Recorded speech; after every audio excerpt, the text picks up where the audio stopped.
RTC కార్మికులకు అందరికీ కూడా నా నమస్కారాలు తెలియజేస్తా ఉన్నాను. ఆర్టీసీ కార్మికులు చేస్తున్న సమ్మెకి బీఆర్ఎస్ పార్టీ పూర్తిగా మద్దతు తెలుపుతా ఉంది. నిన్న శంకర్ గౌడ్ గారు ఆత్మహత్య చేసుకోవడం చాలా బాధాకరం.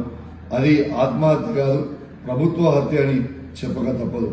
ఆర్టీసీ కార్మికులు కూడా అందరూ కూడా విజ్ఞప్తి చేస్తా ఉన్నాను, ధైర్యంగా ఉండి మనం కొట్లాడాలి తప్పితే ఇట్లా ఆత్మహత్యలు చేసుకోవద్దని దయచేసి ప్రతి ఆర్టీసీ కార్మికుడికి నా చేతులు జోడించి మరీ విజ్ఞప్తి చేస్తా ఉన్నాను.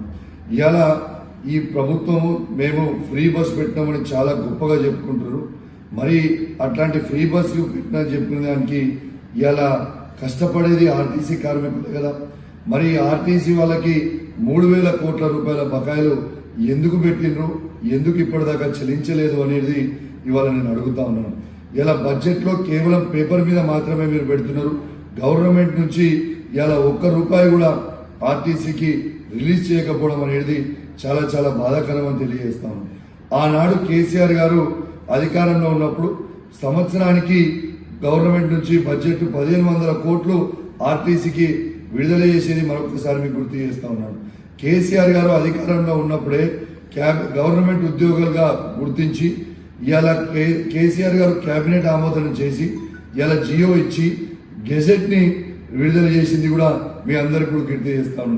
ఈ ప్రభుత్వం కేవలం దాన్ని ఇంప్లిమెంట్ చేస్తే సరిపోతుంది, వెంటనే ఇంప్లిమెంట్ చేయాలని ఆర్టీసీ కార్మికుల పక్షాన నేను డిమాండ్ చేస్తానని చెప్పి సందర్భంగా తెలియజేస్తా ఉన్నాను.